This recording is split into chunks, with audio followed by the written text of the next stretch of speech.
Hello दोस्तों, आप सभी का अपने चैनल सक्सेस की 90s पर स्वागत है। जैसे कि आपको पता है कि सक्सेस की 90s आप सभी को हर दिन प्रैक्टिस सेट करवा रहा है ताकि आप सभी का तैयार हो जाए पेपर। तो आप सभी का बहुत बहुत स्वागत और बहुत बहुत अभिनंदन कि आप लोग हमारे चैनल से जुड़े हुए हैं और अपना प्रैक्टिस सेट कर रहे हैं। तो सबसे पहले ये वीडियो आप शेयर कर दीजिए, ज़्यादा से ज़्यादा लोगों तक आपको शेयर कर दीजिए वीडियो। और आप जो है आपको पूरी वीडियो हेल्पफुल लगे तो लाइक ज़रूर कीजिए करिए। लाइक करना आपको करना चाहिए क्योंकि उसमें ना तो आप हमें पैसे दे रहे हो ना हम आपसे ले रहे हैं, तो सिर्फ आपको लाइक ही तो करना है। वहाँ पर लाइक कर दीजिए और वीडियो, और जो भी चैनल अभी तक सब्सक्राइब नहीं किया है वो चैनल को सब्सक्राइब कर ले, ठीक है, और बेल आइकन प्रेस कर दे। ठीक, चलिए वीडियो को शेयर कर दीजिए। उसके बाद अब हम चलिए देखते हैं कि विज्ञान में आज हम आपके लिए क्या कौन सा जो प्रैक्टिस सेट है वो लेकर आए हैं। बहुत इम्पोर्टेंट है, आप लोग पढ़ लीजिए क्योंकि यही एक समय है आपके लिए जो बहुत ही महत्वपूर्ण समय है। ठीक है, देखिए हमारे पास जितना भी वक्त बचता है वो हम आपके लिए निकाल कर आपके लिए बढ़िया सा प्रैक्टिस सेट लेके आते हैं, तो आप लोग को प्रैक्टिस कर लेनी चाहिए। पहला क्वेश्चन आपका है निम्नलिखित में से उभयचर प्राणी, तो उसमें आपको ऑप्शन ए खरगोश, चूहा, कछुआ, गाय, 4 ऑप्शन आपके यहाँ पर दिए हुए हैं। यहाँ पर आपका एक ऑप्शन सही है। तो बताइए यहाँ पर उभयचर प्राणी कौन सा है? तो आपको पता है जो प्राणी जल में भी और थल में भी दोनों में रह सकते हैं, यानी कि जो पानी में और भूमि पर दोनों रहते हैं, उन्हें उभयचर प्राणी कहते हैं। तो उसमें आपका राइट आंसर होगा कछुआ। आप लोग जानते हैं कछुआ जो है मिट्टी पर भी रहता है, जैसे कि खेतों में है ना, किसान का मित्र कछुआ। और तो कछुआ कहाँ रहता है? वो जो है जल में भी आपका रहता है, तालाब वगैरह में देखिए पाया जाता है, और आपका मिट्टी पर भी रहता है, तो आपका कछुआ उभयचर है। दूसरा क्वेश्चन आपका है कि निम्नलिखित में कौन सा मछली का अनुकूलन अंग नहीं है? देख लेते, इसमें आपके ऑप्शन दिए हुए हैं। नंबर 1 धारा रेखित शरीर, नंबर 2 पंख, नंबर 3 गलफड़े और नंबर 4 फेफड़ा। ठीक है, यहाँ पर देखिए लिखा हुआ है फेफड़ा। तो यहाँ पर आपको एक ऑप्शन गलत है इसमें, क्योंकि वो जो है मछली का अनुकूलन अंग नहीं है। तो कौन सा? आपको पता है जो मछली का शरीर होता है वो धारा रेखित होता है ना, और मछली के पंख भी होते हैं पंख उसके, तभी तो वो उससे तैरती है। और उसमें गलफड़े होते हैं, गलफड़े श्वसन के लिए बहुत ही ज़रूरी हैं। तो यहाँ पर आपका चौथा ऑप्शन ये गलत हो जाएगा, क्योंकि मछली का जो होता है वो फेफड़ा नहीं होता है, मछली में गलफड़े होते हैं।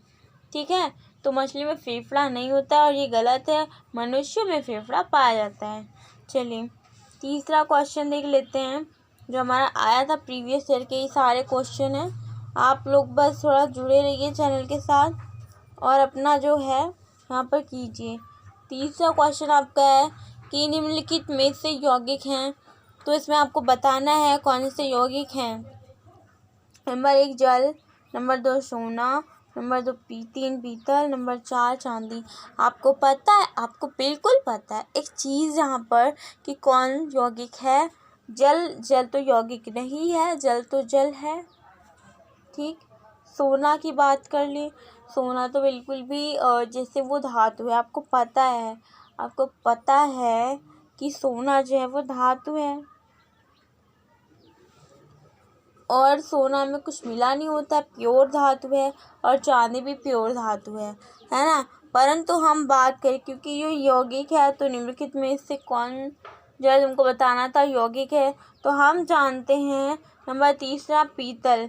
ये जो पीतल है वो यौगिक है, और यौगिक किस हिसाब से? क्योंकि जो है ये 2 धातु को मिलाकर ही मिश्र धातु बनाई जाती है, और ये पीतल जो है वो यौगिक है।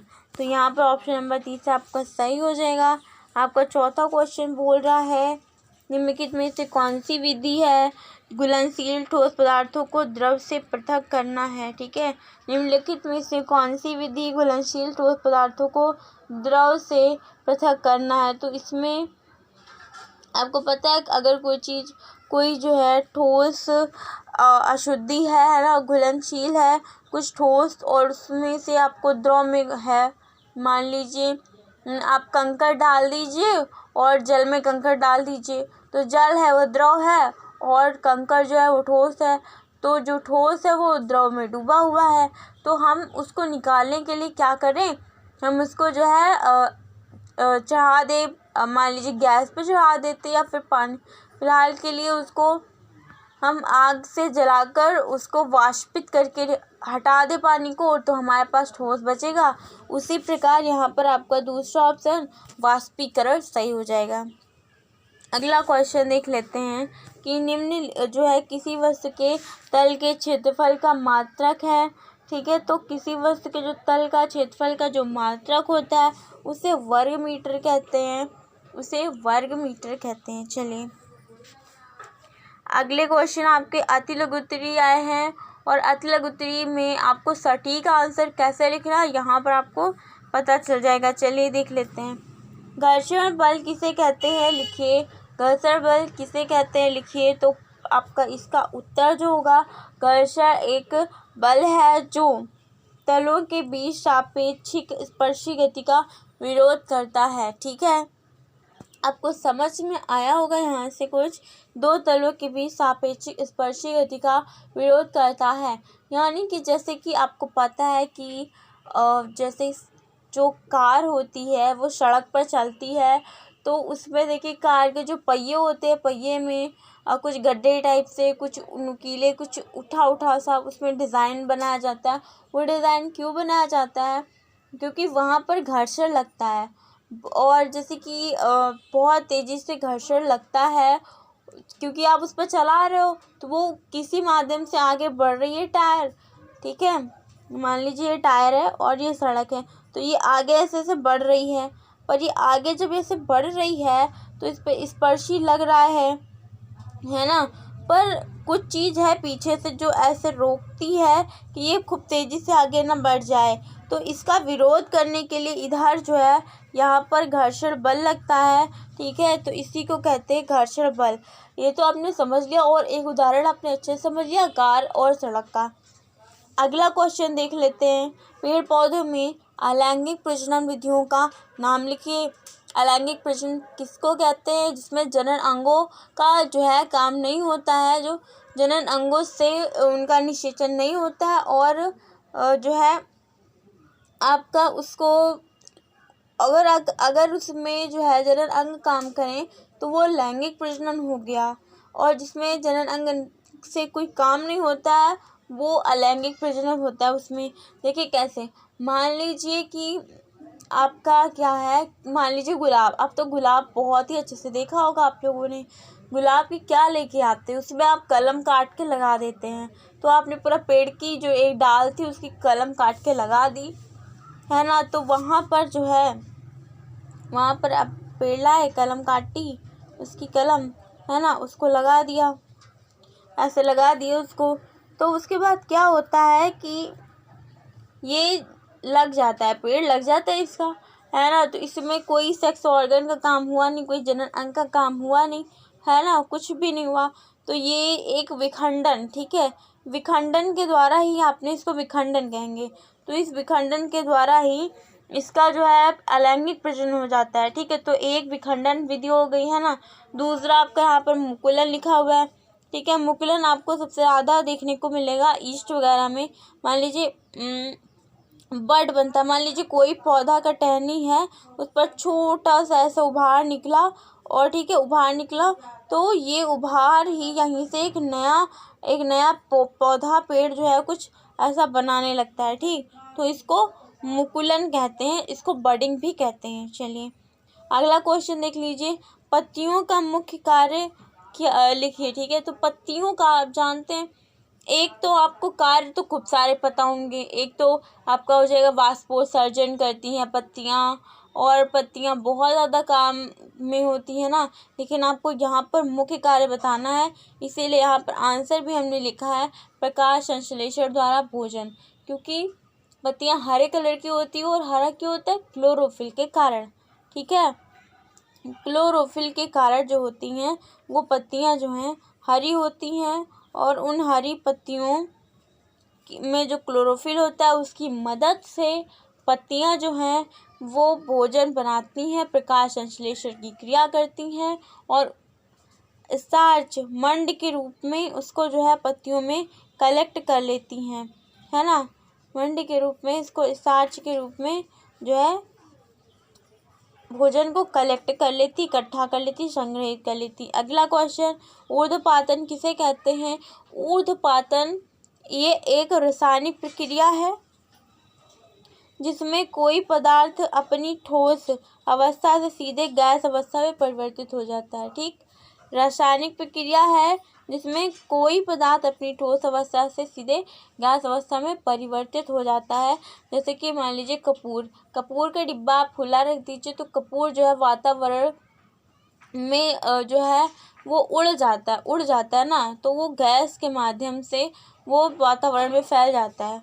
तो कपूर भी ऊर्ध्वपातन विधि का बहुत ही अच्छा उदाहरण है। अगला क्वेश्चन देख लीजिए, घूमते हुए लट्टू की गति। हम इसके पहले जो सेट करवाए थे उसमें इसको अच्छे से डिस्कस किया था।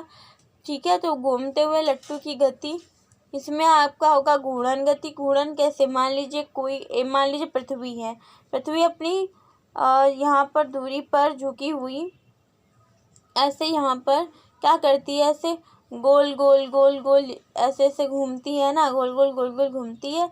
तो ये अपनी धुरी पर रहकर गोल गोल घूमती है, तो इसको घूर्णन गति कहते हैं। ठीक है, जैसे आपका एक लट्टू हुआ, ठीक है, और ये ऐसे गोल गोल गोल गोल गोल गोल घूमता रहता है, तो ये जो है आपका घूर्णन गति कहलाती है। ठीक है, अगला क्वेश्चन देख लेते हैं, हमारे शरीर में कितनी ज्ञानेंद्रियां हैं? ज्ञानेंद्रियां मतलब जिनसे हमको अनुभव होता है। ठीक, तो पहली बात तो 5 ज्ञानेंद्रियां हैं। नंबर 1 आपका त्वचा हो जाएगा, स्किन। आपको कोई छूता है तो पता चल जाता है कि हमको कोई छू रहा है, तो आपका ज्ञानेंद्रियां त्वचा है। आँख से हम लोग देख लेते हैं, देख के हमको पता चलता है क्या सही क्या गलत है, तो आँख भी आपकी ज्ञानेंद्री। कान से हम लोग सुनते हैं, और कान भी हमारी ज्ञानेंद्री है। नाक से हम सूंघते हैं, और ये भी हम अनुभव कर रहे हैं, इसलिए ये ज्ञानेंद्री है। और जिह्वा, इससे तो हम बोलते हैं, स्वाद लेते हैं, है ना, बोलने में मदद होती है ना, जीभ से बहुत सारे वर्ड होते हैं जो मदद करते हैं। चलिए, और यहाँ पर आपका जिह्वा हो गया, और आपको पता है इससे हम लोग स्वाद भी लेते हैं, तो ये भी आपकी ज्ञानेंद्री है। ठीक है, अब हम जो है आपके लिए कुछ लेके आने वाले हैं। अगर देखिए, जिन लोगों को जितने भी आपके जो 3rd सेमेस्टर हों या 4th हों या 1st वाले हों या 2nd वाले हों, जितने भी सेमेस्टर वाले हों, अगर सबको अपना प्रैक्टिस सेट करवाना है, बढ़िया सा बढ़िया आपको सीखना है, तो आप इस चैनल को सब्सक्राइब ज़रूर कर लें, क्योंकि बिना सब्सक्राइब के आपको वीडियो भी नहीं मिल पाएगी और नोटिफिकेशन भी नहीं मिल पाएगा। ठीक है, और जिनको अपना सब प्रैक्टिस सेट करवाना है वो सारे के सारे कमेंट बॉक्स में जाएं, वहाँ पर लिखें कि मैम हमें ये प्रैक्टिस सेट करवानी है, हमारी प्रैक्टिस सेट में मदद कर दीजिए, या फिर आप इसको प्रैक्टिस सेट को करवा दीजिए। अगर आप लोग कहेंगे और सब सब्जेक्ट ही कहेंगे तो हम सारे सब्जेक्ट करवा देंगे, परंतु आपको कमेंट बॉक्स में जाकर लिखना पड़ेगा। ठीक, इतना सा काम आपके लिए, बाकी सारा काम आपको चैनल से मिल जाएगा। जिसको भी PDF चाहिए हो तो वो सारे लोग जो है मैसेज ज़रूर करें या कमेंट कर दें, उनके लिए कुछ PDF का फिर देखा जाएगा। ठीक, तो सिर्फ आपको वीडियो को कमेंट में जाकर कह देना है, बता देना अपनी जो भी बात होगी, और ज़्यादा से ज़्यादा इस वीडियो को शेयर ज़रूर करें। चलिए, लेते हैं आपसे विदा, बाय बाय, टेक केयर, और मिलेंगे